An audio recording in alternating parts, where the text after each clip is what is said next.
আহিব লগা লিখিত পৰীক্ষাসমূহৰ কাৰণে মই আজিৰ এইটো ভিডিঅ'ত আপোনালোক সকলোৰে লগত কেইটামান প্ৰশ্ন উত্তৰ আলোচনা কৰিম আৰু আপোনালোকে চেষ্টা কৰিব যাতে মই উত্তৰটো নিদিয়াতে আপোনালোকে প্ৰতিটো প্ৰশ্নৰে শুদ্ধ উত্তৰটো বাছি উলিয়াব পাৰে। কিন্তু তাৰ আগতে আপোনালোকে মোৰ এইটো ভিডিঅ' লাইক কৰি চেনেলটো সাবস্ক্ৰাইব কৰি ল'বলৈ নাপাহৰিব। এতিয়া আহক আজিৰ এই ভিডিঅ'টোলৈ আগবাঢ়ো। প্ৰথম প্ৰশ্নটো হৈছে 12 বছৰ বয়সত শংকৰদেৱক কাৰ তলত পঢ়াবলৈ পঠোৱা হৈছিল।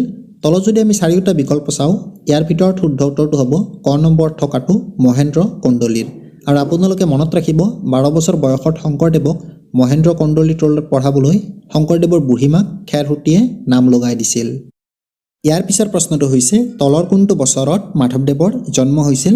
তলৰ যদি আমি চাৰিওটা বিকল্প চাওঁ, ইয়াৰে গ নম্বৰ থকাটো শুদ্ধ হ'ব 1489 খ্ৰীষ্টাব্দত। আৰু শংকৰদেৱ আৰু মাধৱদেৱৰ কিমান চনত কোন ঠাইত জন্ম হৈছিল আৰু তেওঁলোকৰ কিমান চনত কোন ঠাইত মৃত্যু হৈছিল, এই বিষয়ে মই আগৰ এটা ভিডিঅ'ত আলোচনা কৰিছোঁ। আপোনালোকে লিখিত পৰীক্ষাৰ কাৰণে দিয়া মই আগৰ ভিডিঅ'বোৰ চালে গম পাব। ইয়াৰ পিছৰ প্ৰশ্নটো যদি আমি চাওঁ, এইটোত সুধিছে যে শংকৰদেৱে প্ৰচাৰ কৰা ধৰ্মটোৰ নাম কি। আৰু অপশ্যন কেইটাৰ ভিতৰত খ নম্বৰ থকাটো শুদ্ধ হ'ব একশৰণ নাম ধৰ্ম। আৰু এতিয়া যদি আমি শংকৰদেৱে প্ৰচাৰ কৰা একশৰণ নাম ধৰ্মৰ বিষয়ে অলপমান চাওঁ, মহাপুৰুষ শ্ৰীমন্ত শংকৰদেৱে অসমত নৱবৈষ্ণৱ ধৰ্ম বা একশৰণ নাম ধৰ্মৰ প্ৰচাৰ কৰে। এই ধৰ্মৰ মূল মন্ত্ৰ আছিল এক দেৱ এক সেৱ এক বিনে নাই কেৱ, অৰ্থাৎ কেৱল নামৰ দ্বাৰাই পৰম ভগৱন্তক লাভ কৰি ইহ সংসাৰৰ পৰা উদ্ধাৰ হোৱাৰ উপায় তেওঁ ৰচনা কৰিছিল। তেওঁৰ ধৰ্মত কোনো জাতি ভেদ উচ্চ নীচ ধনী দুখীয়াৰ প্ৰভেদ নাছিল। ইয়াৰ পিছৰ প্ৰশ্নটো হৈছে শংকৰদেৱক শিক্ষা প্ৰদান কৰা গুৰুজনৰ নাম কি। আৰু অলপ আগতে আমি এটা প্ৰশ্ন আলোচনা কৰিছোঁ আজি যে শংকৰদেৱক কাৰ তলত পঢ়াবলৈ নাম লগাই দিয়া হৈছিল, মহেন্দ্ৰ কন্দলীৰ। আৰু ইয়াৰেও শুদ্ধ উত্তৰটো হ'ব খ নম্বৰ থকাটোৱে মহেন্দ্ৰ কন্দলীয়ে শংকৰদেৱক শিক্ষা প্ৰদান কৰিছিল। আৰু এইটো প্ৰশ্ন মই এইকাৰণে আলোচনা কৰিছোঁ, আপোনালোকক কেতিয়াবা সুধিব পাৰে যে শংকৰদেৱক দেৱ উপাধি কোনে প্ৰদান কৰিছিল। তেতিয়া ইয়াৰ উত্তৰ হ'ব যে মহেন্দ্ৰ কন্দলীয়ে শংকৰদেৱক দেৱ উপাধি প্ৰদান কৰিছিল বা দেৱ উপাধি দিছিল। ইয়াৰ পিছৰ প্ৰশ্নটোত দিয়া হৈছে যে অসমীয়া নাট্য সাহিত্যৰ জনক কোন। আৰু ইয়াৰে যদি আমি অপশ্যন কেইটা চাওঁ, আপোনালোক সকলোৱে জানে শুদ্ধ উত্তৰটো হ'ব গ নম্বৰ দিয়াটো শ্ৰীমন্ত শংকৰদেৱ।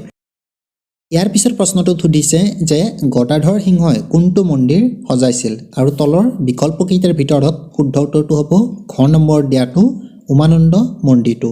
আৰু উমানন্দ মন্দিৰটোৰ বিষয়ে মই আপোনালোকক অলপ সৰুকৈ জনাই দিওঁ যে গদাধৰ সিংহই এই মন্দিৰটো নিৰ্মাণ কৰিছিল আৰু 1694 চনত স্থাপন কৰা হৈছিল।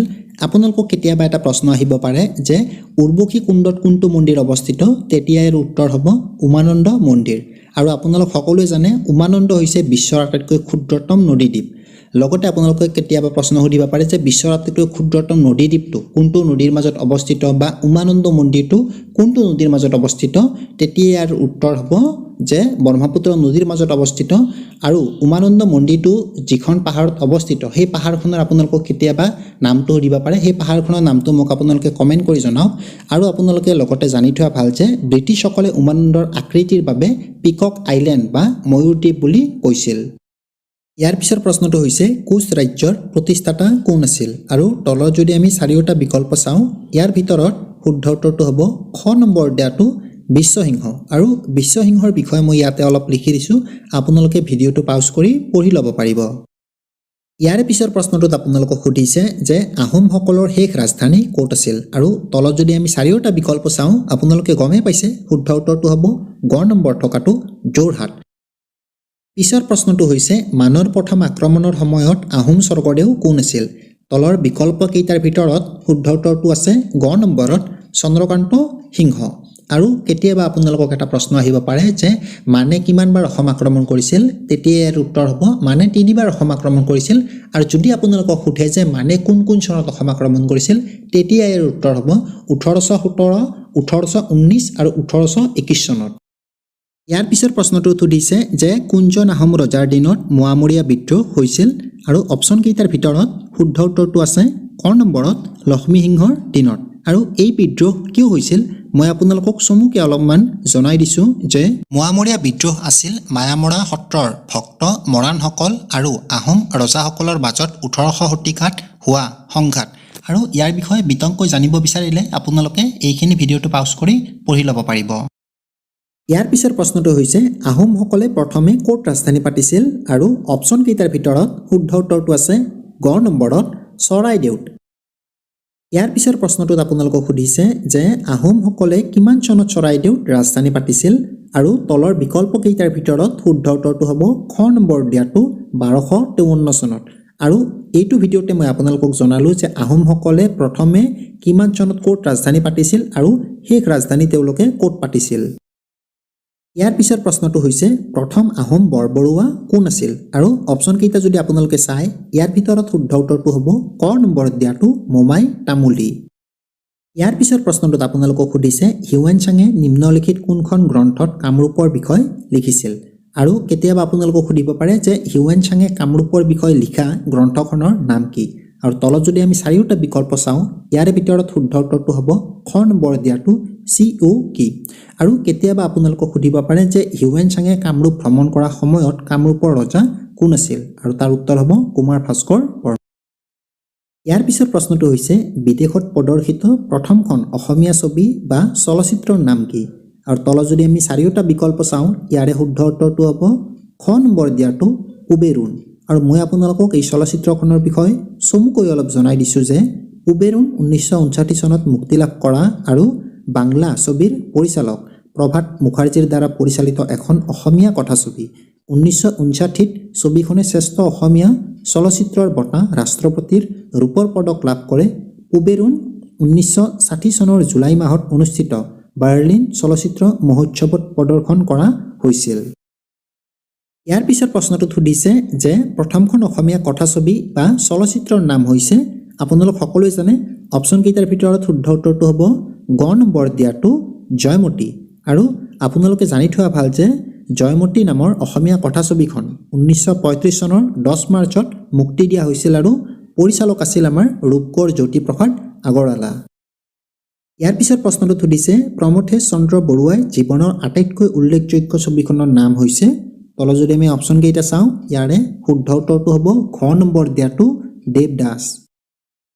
ইয়াৰে পিছৰ প্ৰশ্নটো হৈছে যে আহোম আৰু মোগলৰ মাজত হোৱা অন্তিমখন যুদ্ধৰ নাম হৈছে তলৰ যদি আমি বিকল্প চাৰিটা চাওঁ ইয়াৰে শুদ্ধ উত্তৰটো হ'ব গ নম্বৰ দিয়াটো ইটাখুলিৰ ৰণ।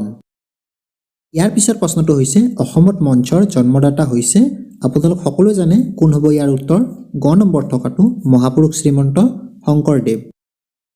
ইয়াৰ পিছৰ প্ৰশ্নটো হৈছে নিম্নলিখিত কোনজন আহোম স্বৰ্গদেৱে প্ৰথমে অসমৰ মাটিৰ জৰীপ কাৰ্যৰ প্ৰৱৰ্তন কৰিছিল আৰু তলৰ বিকল্প কেইটাৰ ভিতৰত শুদ্ধ উত্তৰটো হ'ব ক নম্বৰ থকাটো গদাধৰ সিংহই। ইয়াৰ পিছৰ প্ৰশ্নটোত আপোনালোকক সুধিছে শিৱসাগৰত তলাতল ঘৰ নিম্নলিখিত কোনজন আহোম স্বৰ্গদেৱে নিৰ্মাণ কৰাইছিল। তলত যদি আমি চাৰিওটা বিকল্প চাওঁ ইয়াৰে ভিতৰত আপোনালোকৰ শুদ্ধ উত্তৰটো হ'ব ক নম্বৰ থকাটো ৰাজেশ্বৰ সিংহই। আৰু আপোনালোকে জানি থোৱা ভাল যে শিৱসাগৰত তলাতল ঘৰ আহোম ৰজা বা স্বৰ্গদেউ ৰাজেশ্বৰ সিংহই খ্ৰীষ্টাব্দ 1751 পৰা 1769 তেওঁৰ ৰাজত্বকালত সজাইছিল। ইয়াৰ পিছৰ প্ৰশ্নটো হৈছে অসমৰ সৰ্বপ্ৰথম বুৰঞ্জী লিখিছিল। তলত যদি আমি চাৰিওটা বিকল্প চাওঁ ইয়াৰে শুদ্ধ উত্তৰটো হ'ব খ নম্বৰ দিয়াটো আহোমসকলে আমাৰ অসমত সৰ্বপ্ৰথম বুৰঞ্জী লিখিছিল।